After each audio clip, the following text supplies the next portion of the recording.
Yes! Street dancing with a twist ang kanilang ipinanalo kahapon, pare. Sila ang gumatuk ang Salio Dance Group. BTR, rock and roll! Dinidedicate po namin ang aming performance kay Sir G na siyang aming trainer na nagbigay ng suporta sa amin. Lakas namin palabas ng aming talento. Actually, si G is one of a kind na choreographer na nakilala ko sa buong buhay. Tumayo siya bilang choreographer namin, pero hindi lang basta-basta yun. Dahil tumayo siya bilang isang kaibigan namin, isa namin ina na tumataguyod sa amin para siya po yung simbolo ng paghuhugot namin ng mga talento namin sa aming mga sarili. Sir G, maraming salamat sa tulong mo sa amin. Dahil ikaw yung taong hindi naghahangat ng anumang kapalit sa iyong mga binibigay sa amin. I was very proud of my group. Ang lakas-lakas ng sigaw ko, yung saya, hindi lamang para sa sarili ko. Yung pangarap ay nahati dahil na rin sa membro ng aking group.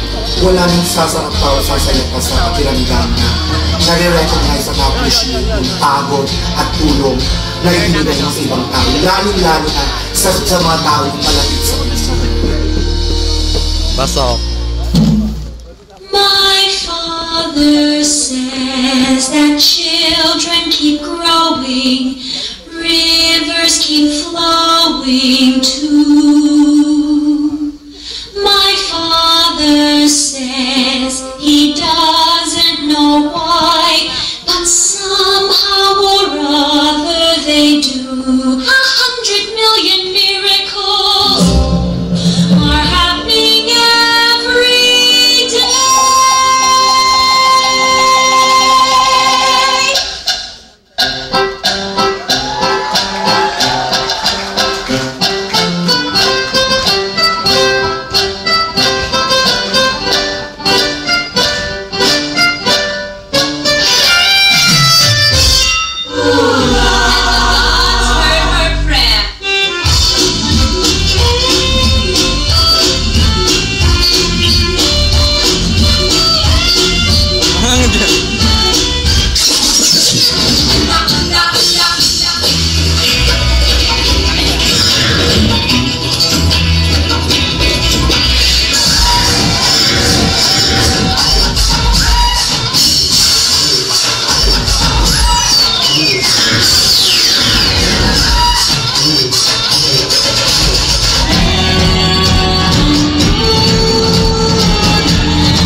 Sila ang nanalo kahapon. Yes. Alam mo lang, natin mahirap yun eh. Ikaw nanalo kahapon. Tapos kailangan mo mag-prepare ka agad. Dapat Lalo yun. na monthly finals. Kung meron kang iba't isa pang bago, pwede mong gawin. Pero kung wala, dapat mag-stick ka na lang kung ano yung pinanalo mo. Tama. Okay, yan ang masasabi naman ng people. Kuya Kim, pasok!